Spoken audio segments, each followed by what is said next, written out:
Welcome to my vlog! For today's video, meron akong i-share sa inyo na home remedy na mabisang gamot sa simptomas ng COVID-19.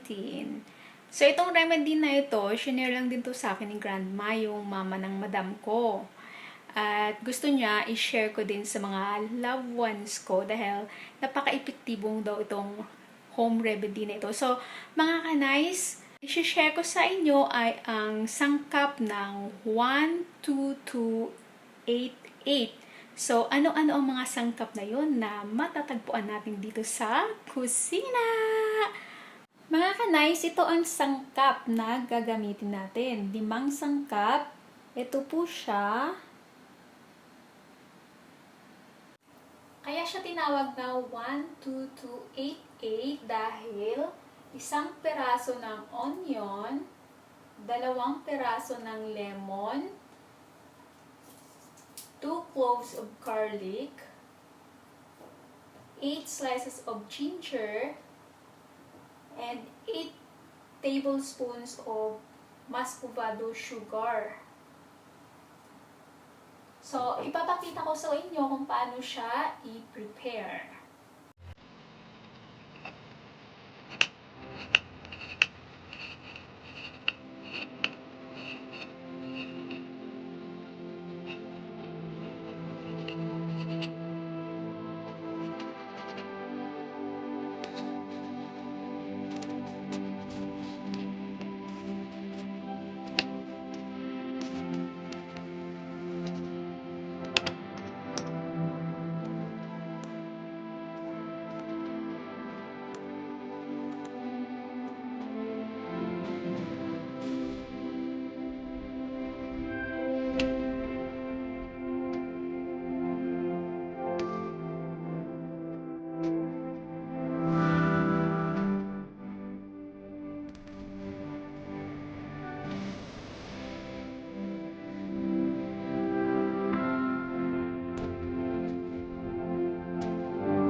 Mga ka-nice, kung may nararamdaman man kayong simptomas ng COVID at ayaw nyong magpadala sa ospital at gusto nyong manatili lang sa bahay, pwede nyo itong gawin. Ang 1288 na home remedy. Mabisa po ito.